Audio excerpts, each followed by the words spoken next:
Okay students, अब हम इस क्वेश्चन की बैलेंस शीट बनाएंगे। सो बैलेंस शीट के लिए सबसे पहले हम मेंशन करते हैं कंपनी का नाम, द सिम्पसन कंपनी। चलें, उसने खुद ही मेंशन कर दिया इसको। उसके बाद हम मेंशन करेंगे balance sheet and this is for May 31st। Oh sorry 2000। ये हमने हेड डिजाइन कर लिया है for the balance sheet. Balance sheet होती है ऑलमोस्ट कितने कॉलम्स की होती है जी? 4 कॉलम्स। तो इसके लिए हम ये कॉलम्स डिजाइन कर लेते हैं। इसको एक अलग कलर भी दे देते हैं।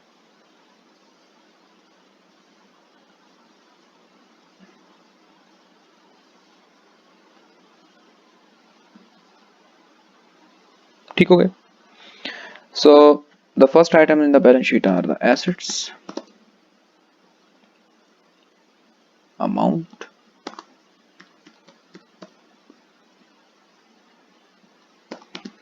liabilities and owners इक्विटी और उसकी अमाउंट। चलें, अब यहां तक अगर आ गया कोई बात नहीं। अमाउंट, इसको थोड़ा सा और एक्सटेंड कर देते हैं टू दिस, और इसको भी हम ब्लॉक में मेंशन कर देते हैं बाय दिस। ठीक हो गया स्टूडेंट्स, यहां तक आपको बात समझ में आ गई है। अब जी, what the first important asset is, क्या होता है सबसे basic asset? Current asset cash होता है। तो कैश की कौन सी अमाउंट होगी जी? कैश की वही अमाउंट होगी जो हमने कैलकुलेट की है, दिस वन। कैश की अमाउंट हमारे पास आ गई है। ठीक हो गया। उसके बाद हमारे पास कौन सा दूसरा मेजर आइटम है एसेट्स में? एसेट्स में जी हमारे पास है ऑफिस, जो है वो तो रेंट पर लिया हुआ है। Purchase office equipment. So any account receivable? No, there is no any account receivable. So account receivable नहीं है हमारे पास, कोई पैसे में रिसीव नहीं होने, सब रिसीव हो चुके हैं। So that's why now we have office equipments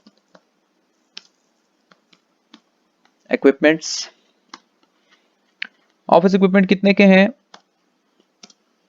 office equipment हैं हमारे पास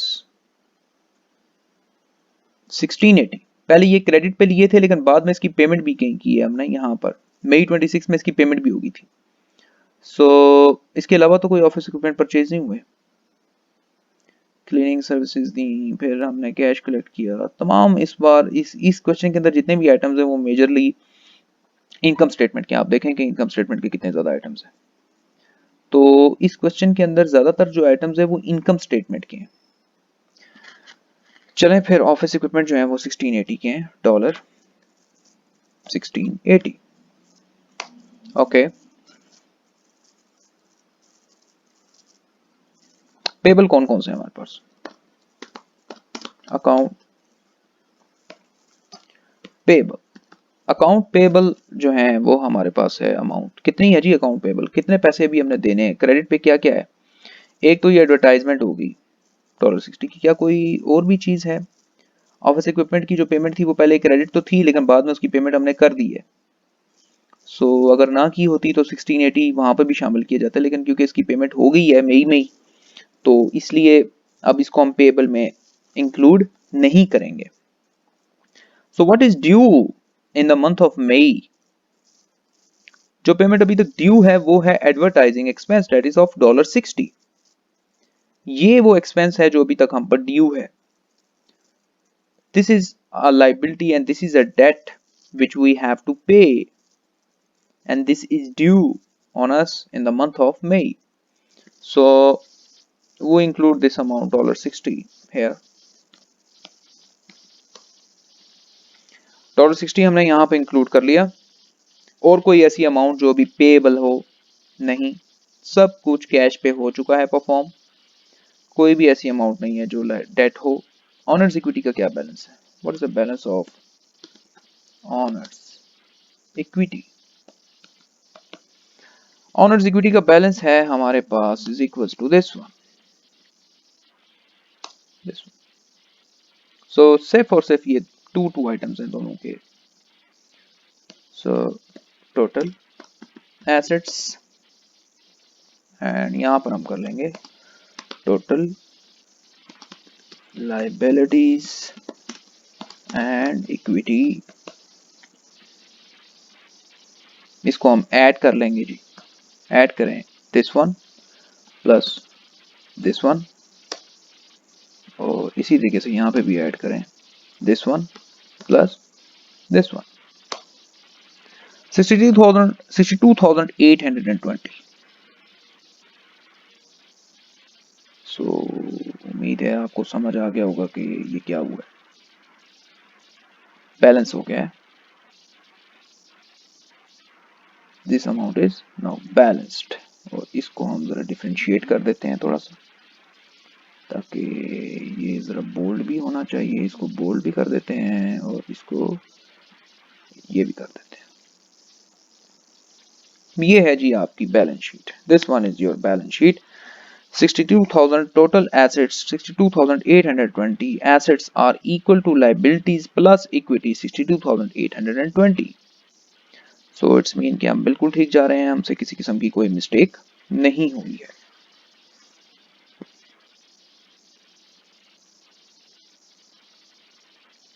इसका कलर चेंज कर देते हैं।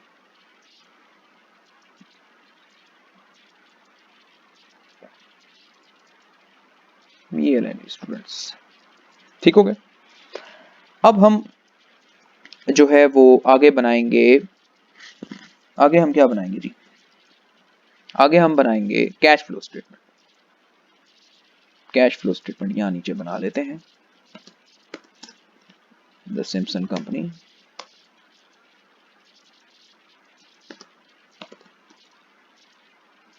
statement of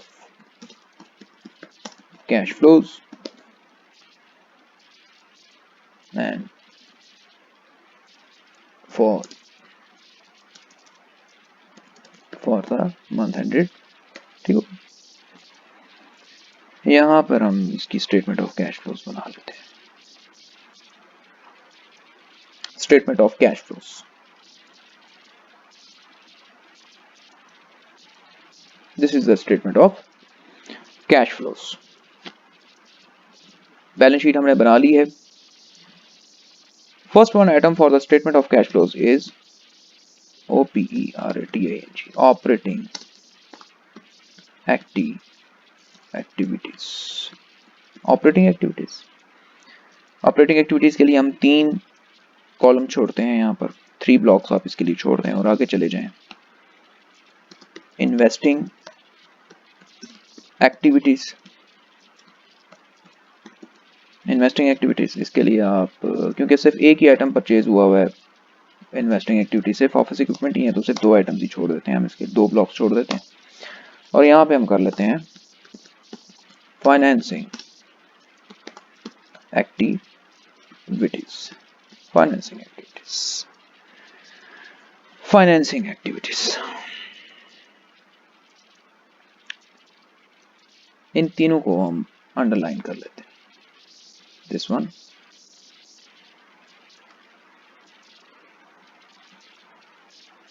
this one and this one underlined. All of these 3 activities we have underlined these all of activities। okay, now operating activities के अंदर कौन से आइटम इंक्लूड होते हैं जी? ऑपरेटिंग एक्टिविटीज में तमाम इनकम स्टेटमेंट वाले आइटम्स इंक्लूड होते हैं जो कि in the form of cash perform हुए होते हैं। ठीक हो गया जी, in the form of cash perform हुए होते हैं। सो सबसे first one, cash received as revenue is, what is the cash received as revenue? इस ब्लॉक में कर लेते हैं। Cash received as revenue is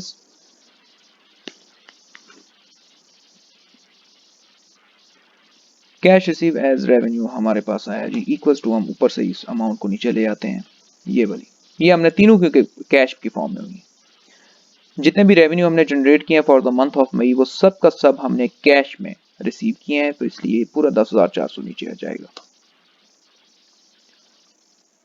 similarly cash paid for expenses, कितना पे किया जी for expenses, equals to,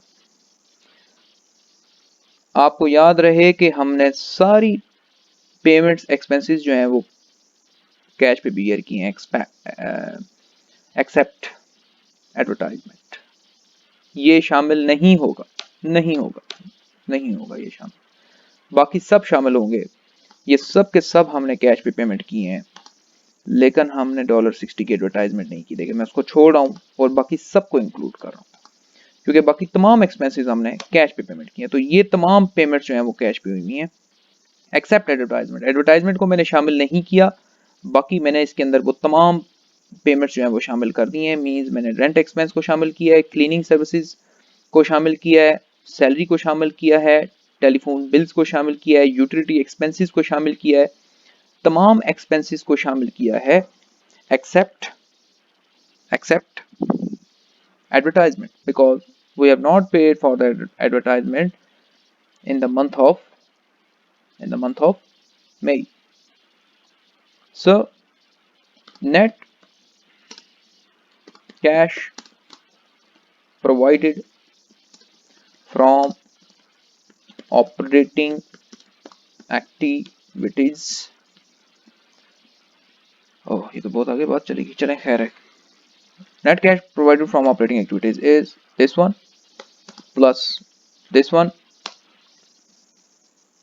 4020 operating activities से हमें कैश रिसीव हुआ है। इन्वेस्टिंग एक्टिविटीज में हमने क्या किया जी, परचेज्ड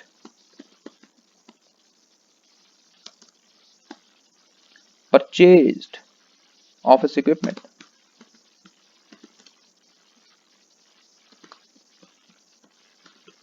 ऑफिस इक्विपमेंट्स परचेज किए, कितने के थे जी, ऑफिस इक्विपमेंट जो हमने परचेज किए हैं वो थे हमारे पास कैश पे, हमने इनको परचेज कर लिया था 1680 के, तो ये कैश पे हो गए। अच्छा एक बात याद रहे कि ये आपके पास नेगेटिव कैश फ्लो है, now this is a negative cash flow because you have paid for the office equipment, तो मैं इसकी गिट ब्रैकेट लगाने लगा। ओके इसको नेगेटिव कैश फ्लो लगता है मेंशन नहीं कर रहा, तो यकीनी तौर पे मुझे इसको अलग से मेंशन करना पड़ेगा। अब मुझे डॉलर कितने के हैं जी ऑफिस इक्विपमेंट ऑफ 1680, तो हमने इसकी पेमेंट की है, ये बिजनेस के पास से पैसा गया है, सो 1680 लेस करेंगे हम, यहाँ पे नेगेटिव कैश फ्लो के साथ ये आएंगे। Net cash paid for investment is, एक ही कैश की अमाउंट है दिस वन, सिर्फ यही अमाउंट अभी तक हमने पेमेंट की है। ठीक हो गया स्टूडेंट्स, यहां तक आपको बात क्लियर हो गई है? ओके अब हम जो है आगे फाइनेंसिंग एक्टिविटीज की तरफ जाएंगे। फाइनेंसिंग एक्टिविटीज में ऑनर्स इन्वेस्टमेंट, ऑनर्स इन्वेस्टमेंट कितने की थी जी, इज इक्वल्स टू, कहां पे थी ऑनर इन्वेस्टमेंट, ऊपर जाके कहीं हमने की थी, दिस इज ऑनर इन्वेस्टमेंट 60,000, और फिर लेस करें विड्रॉ को लेस करें, तो विड्रॉ लेस करेंगे कितने का है, इक्वल्स टू डॉलर, विड्रॉ कितने का है $1200, अजान शुरू होगी, अजान मगरिब,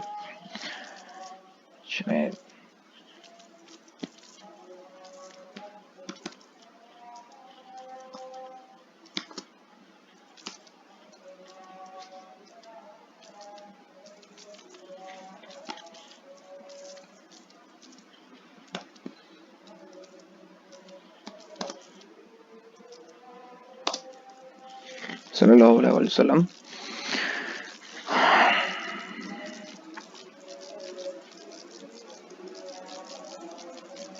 सल्लल्लाहु अलैहि वसल्लम।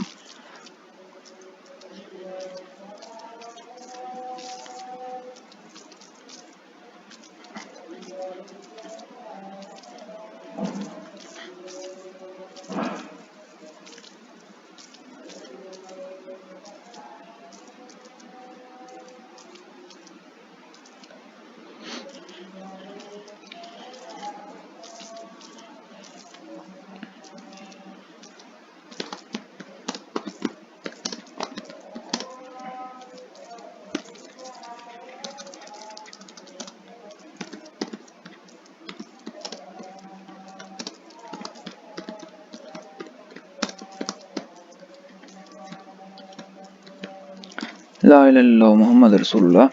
Okay, so what we have done till now, financing activities, owners investment is of $60,000 and then withdraw $1200, ये हमने लेस किया है, तो 60 में से 1200 लेस हुआ तो दिस अमाउंट, ये हमारे सामने है, सॉरी ये यहाँ पे नहीं आनी चाहिए थी, यहाँ पे आनी चाहिए थी, sorry, this one is equals to this one plus this one, 58,800.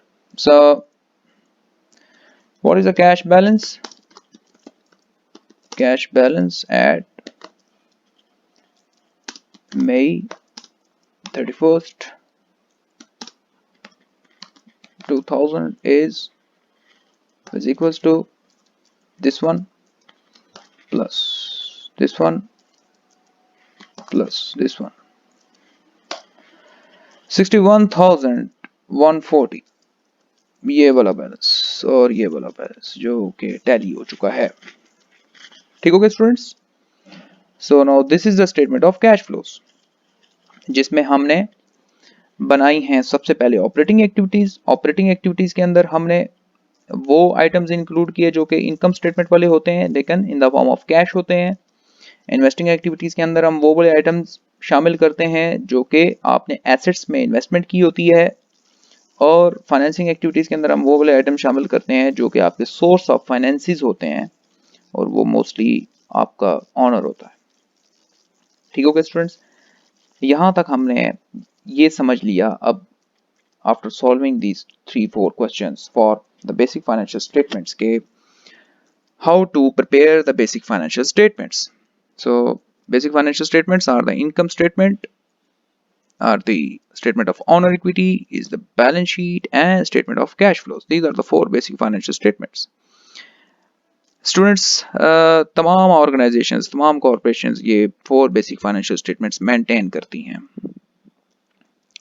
तो और सबको ये मेंटेन करनी पड़ती हैं।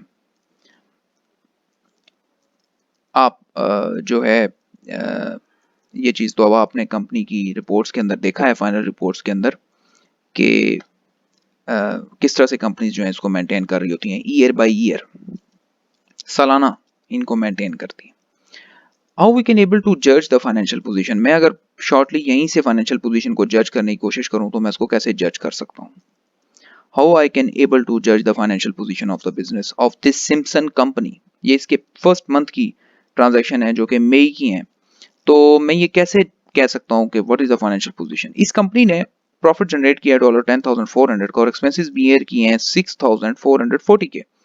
नेट इनकम इस कंपनी को जनरेट हुई है 3,960 की। सिमिलरली इसकी ऑनर की जो इन्वेस्टमेंट है वो 62,760 है, जबकि जो इसकी लायबिलिटी है, डेट है, वो सिर्फ $60 का है, और कैश इस कंपनी के पास बहुत ज्यादा पड़ा हुआ है। ऑफिस इक्विपमेंट इस कंपनी ने सिर्फ 1680 के परचेज किए हैं। अगर हम इस कंपनी की बात करें तो हम ये कह सकते हैं कि ये कंपनी जो है वो बहुत ही स्ट्रॉन्ग पोजीशन पर है, क्योंकि इस कंपनी के तमाम तर एसेट्स जो फाइनेंस हुए हैं, मेजरली इसके पास कैश ही है सब, तो वो सारे का सारा इन द फॉर्म ऑफ उसकी सोर्स जो है वो ऑनर्स इक्विटी है, और अभी इसके पास in the form of cash ही सब कुछ पड़ा हुआ है।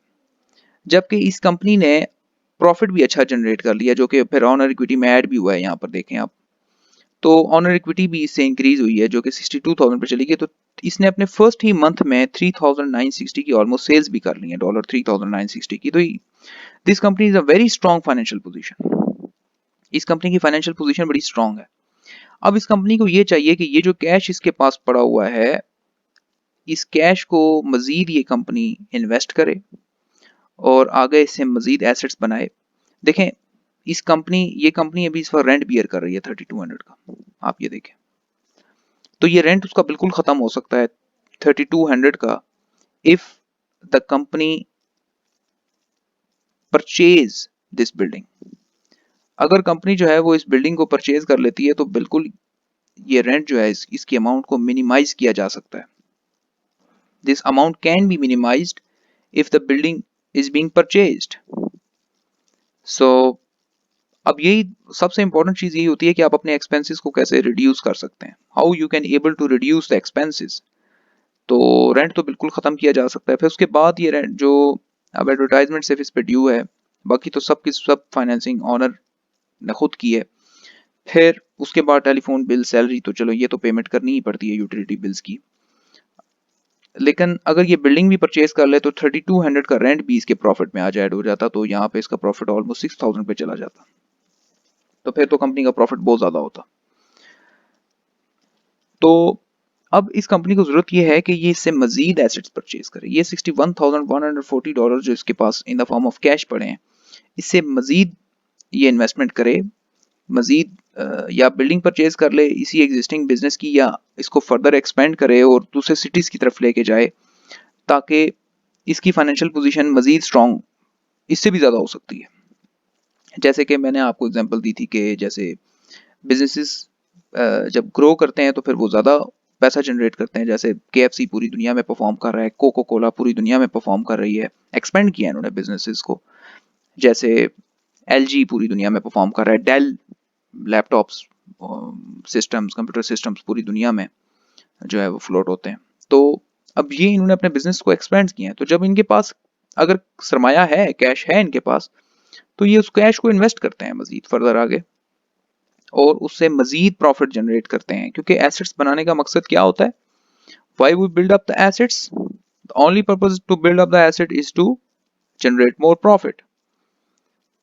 वो build up assets because we want to generate the profits. हम एसेट्स बनाने का मकसद ही सिर्फ यही होता है कि हमने प्रॉफिट जनरेट करना है। ठीक हो गया स्टूडेंट्स? सो यही मकसद है सिर्फ और सिर्फ एसेट्स को बनाने का कि हमने उससे प्रॉफिट जनरेट करना है।